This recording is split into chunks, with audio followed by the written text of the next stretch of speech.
Bonjour YouTube et bienvenue à cette nouvelle vacation de 10 heures le 18 novembre. On va faire un point sur la course virtuelle, puis un point sur la course réelle. Et on passe tout de suite sur la course virtuelle, où on est actuellement à 10 nœuds dans un vent de 13 nœuds 2. On fait cap au 193, donc un cap sud-sud-ouest. On se dirige un peu vers le sud-sud-ouest. Techniquement on pourrait le faire un peu plus, sauf que en fait par la suite le vent va réadonner. Et de toute façon il faudra aller plus au sud. Donc du coup je me dis autant continuer tout de suite vers le sud, prendre tout de suite du sud en restant à 140 degrés du vent. Et comme ça quand le vent va tourner, on retournera avec lui vers, un peu plus vers l'ouest. C'est un peu l'idée. On voit que Kookaburra est proche des côtes. Kookaburra est en train d'arriver proche des îles du Cap Vert. Derrière on a Clipper 3 aussi qui en approche. Et nous on est encore assez loin, on est encore à peu près à 180 000, 200 000. Après, ouais, presque 200 000. Presque 200 000 de retard. Et donc presque 200 000 sur les îles du Cap Vert. Avant d'arriver aux îles du Cap Vert. On devrait normalement pas passer très près. Alors, hop, j'arrive plus à voir. Oh, il est là. Mon logiciel de routage. Normalement, on devrait pas aller passer de trop près. Ouais, non, on passe au large des îles du Cap Vert. On ne les verra pas, malheureusement. Donc, prochaine île qu'on verra, normalement, ce sera Fernando de Noronha. Je peux vous montrer d'ailleurs le routage. Voilà, parfait. Donc le routage de Selway. Le routage, donc vous voyez qu'en fait on fait un cap qui va nous emmener quasiment en fait à ce point là. Donc c'est pour ça que j'ai pas décidé de pas l'offer et de faire plutôt une trajectoire un peu comme ça quoi. Une trajectoire qui va nous emmener un peu comme ça quoi. C'est un peu l'idée de glisser toujours. Glisser sur la trajectoire plutôt que de tirer des bords de largue. Enfin de grand largue. Largue, grand largue quoi. Mais vous voyez après la trajectoire pas la suite, ça donne ça. On descend un petit peu et on arriverait le 24 novembre. Ah, maintenant 24 novembre après-midi à Fernando. Donc un petit peu plus tard que prévu. On va voir. On va voir par la suite si c'est vraiment ça ou pas. On va voir par la suite si c'est vraiment ça ou pas. Mais voilà. On est pas mal quand même. On est quand même pas mal. Et c'est plutôt cool. C'est plutôt cool. Alors même si on a 200 000 de retard sur le premier. L'objectif ça va être d'essayer quand même de les rattraper. On va quand même essayer le tout pour essayer de les rattraper. Et puis rentrer à la meilleure position possible en Martinique. Où le bateau restera un petit moment en Martinique. Puisqu'après on va finir le convoyage. Alors j'ai mon équipe technique qui continue à convoyer l'autre bateau, sinon on sera jamais à Sydney à temps. Donc mon équipe technique continue à convoyer l'autre bateau comme ça. Et du coup on se retrouvera je pense du côté de Sydney, pas de Sydney mais de Perth en Australie pour la suite du convoyage de l'autre IMOCA. Qui est exclusivement sur Selway par contre ça. Et on finira le convoyage vers Sydney pour prendre le départ de la Sydney Hobart en décembre. Et après la Sydney Hobart, je pense qu'on récupérera ce bateau-là, qu'on remontera. On va peut-être faire des records du côté de la Guadeloupe et tout ça. On verra peut-être créer des records. On verra. Ce sera la suite. En tout cas, l'idée, ça sera que pour retourner en Europe, on fera le record de l'Atlantique Nord. On tentera le record de l'Atlantique Nord. Le record de la tracée de l'Atlantique Nord entre New York et Cap-Lizard. Ce sera un peu l'idée. 9 nœuds 4 actuellement, tout va bien. Si on va passer du coup à la course virtuelle, donc on repasse là-dessus. Et on va aller voir la course réelle. J'ai dit course virtuelle, c'est course réelle. Hop. Donc nous voilà sur la course réelle où malheureusement on a eu le premier abandon en classe 40. Premier abandon en classe 40, je vais vous montrer ça. Donc en tête, on a Volvo. Volvo est passé en tête, suivi par Redman, Eden Red est troisième. La boulangère bio est passée quatrième. Amélie On Fire qui remonte. Ça me fait très plaisir pour Amélie. Project Rescue Ocean, cinquième. La Manche Évidence Nautique, sixième. Guidi, septième. Banque du Léman, huitième. Croatia Full of Life, neuvième. Et enfin, Milai, dixième. Ça se resserre, c'est plutôt cool. On voit que c'est surtout des histoires de positionnement actuellement qui font que certains bateaux sont bien remontés, mais si on regarde quand même la position de Amélie Grassi, Amélie, elle doit être par là. Ah, elle est là. Donc ça lui donne une position de 4ème, même si elle est quand même beaucoup plus au nord que ses petits copains. Mais que ses petits concurrents. Mais du coup, voilà. C'est plutôt cool. Ça se resserre par devant parce que il y a moins de vent devant, donc ça tamponne un peu par l'avant. Et donc ça revient, donc ça fait plaisir. Il y a un peu de suspense. Si on regarde derrière, donc on a vu Croatia Full of Life. On va regarder donc Crédit Mutuel qui est 12ème. La mode module création qui a dégringolé aussi au classement. Mais bon, c'est une histoire de positionnement. Hein. On a bien compris. Si on regarde derrière, on va essayer de trouver Vogue avec un Krone qui est 26ème. Alors je pense que j'ai loupé Sifrigo. J'ai dû louper Sifrigo, voilà, qui est 11ème. Sifrigo est 11ème. Donc on a vu Vogue avec un Krone qui est 26ème. Et ensuite, on va regarder pour le bateau groupe G2C la Martinique, qui est beaucoup plus nord, hein, mais malheureusement pour lui. Donc, groupe G2C la Martinique, qui se trouve ici. On le voit pas. Ah voilà, il est là. Groupe G2C la Martinique, donc avec Jean-Edouard Cricuche, qui se trouve actuellement à la 36ème position. On regarde le dernier terre exotique à la 44ème position, qui a réussi à passer un bateau qui est plus proche de l'arrivée qu'un bateau, mais le truc c'est que Lanzana Paysage est en escale. Est en escale à Las Palmas, donc du coup il doit être à la Palma, donc du coup il doit avoir un petit souci. On va regarder ça après.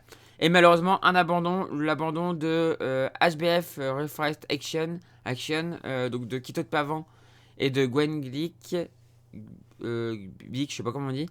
Malheureusement ils ont pété le bout dehors et donc ils décident d'abandonner. Le bout dehors c'est handicapant parce que tu peux plus mettre tes voiles d'avant normalement.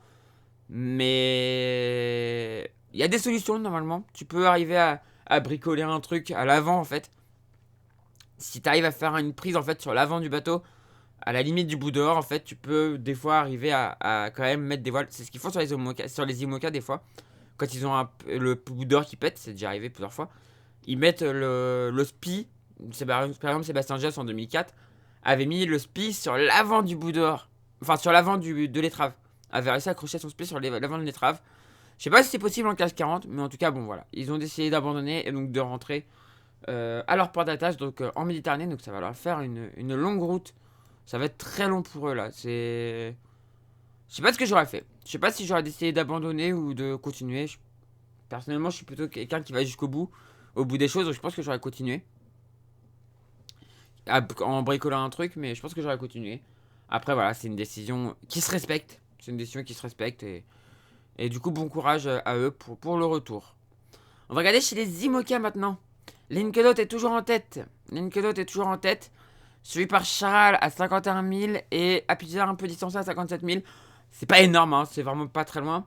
On a eu des images folles hier de Apizia et de Charal à vue. La vue photo est géniale.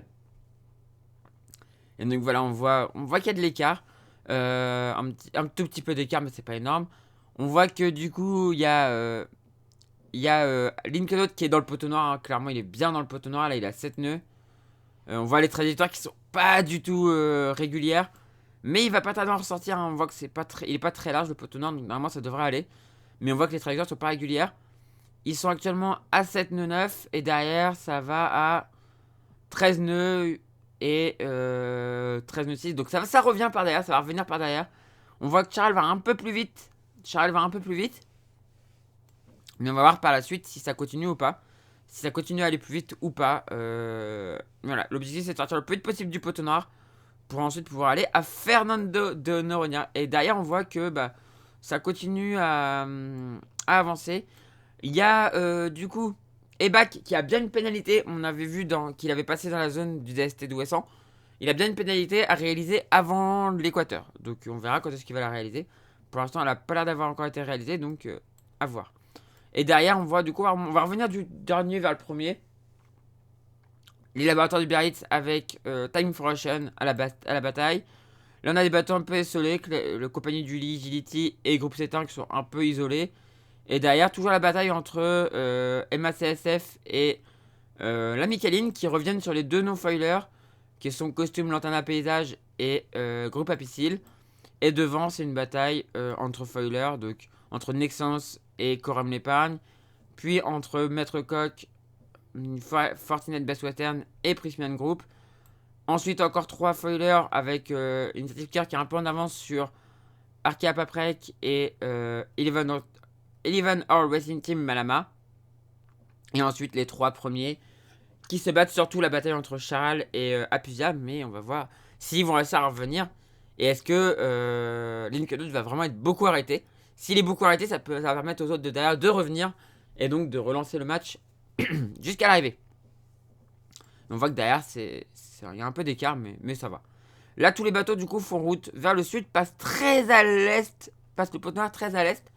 C'est assez rare, généralement, le pot noir, c'est plutôt par là qu'il est passé. Là, il est passé là.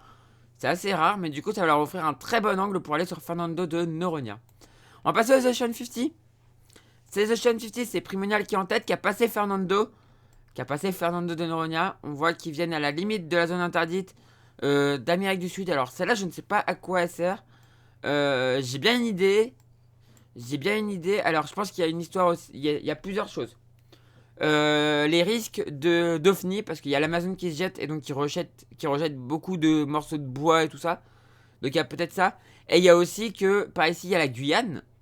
Et en Guyane, il y a le pad de lancement des Ariane 5 et des lanceurs Vega. Enfin, le pad de lancement de l'Europe, quoi. Enfin, de la France. Et donc, du coup, il peut y avoir des débris de fusée qui retombent par là, quoi. Donc, je pense que cette zone est pour ça. Je me trompe peut-être, mais je pense qu'elle est pour ça. Cette zone interdite. Et on voit que derrière, c'est ultra serré parce que Layton, comme je vous l'avais dit, avait un super angle vent pour revenir. Et donc, il est revenu à la deuxième position. Et de Coesia a perdu sa deuxième position pour la troisième. Mais c'est 55 000 derrière, donc c'est pas énorme. Hein. Ça peut revenir encore derrière. Solida en peloton est en quatrième position à 20,6 000, donc on voit que ça s'est resserré.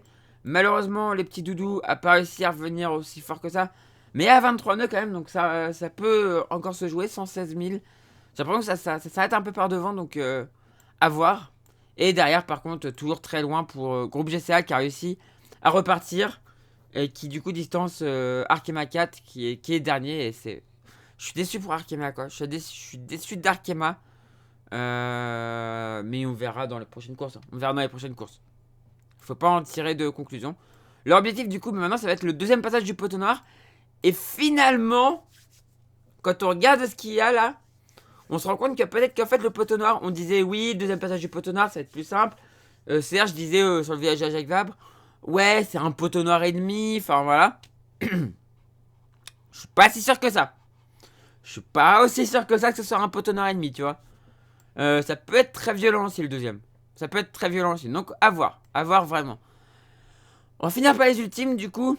Où ah, ça c'est dur. Gitana remonte très fort. Remonte très vite vers le nord à 32 nœuds.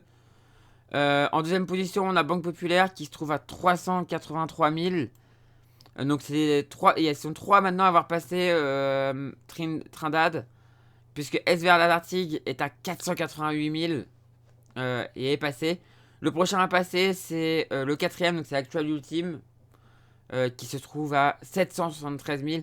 Et là, c'est très dur pour Cédébo qui va croiser Gitana et qui se trouve à 1308 000. Oh, pauvre Thomas. Pauvre Thomas, j'ai une grosse pensée pour lui.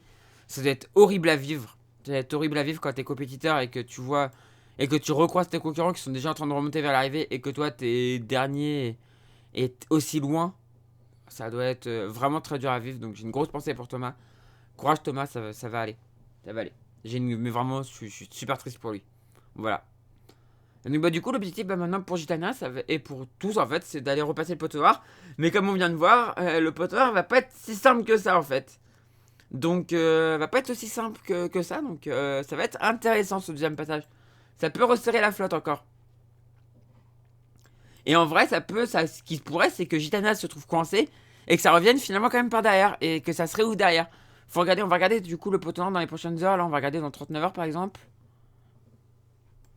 Eh hé, c'est fermé. On est d'accord, c'est fermé. On est d'accord que c'est fermé, il n'y a pas de vent. Hé hé hé hé. Et que ça se réouvre un peu là. On est d'accord, on voit la même chose.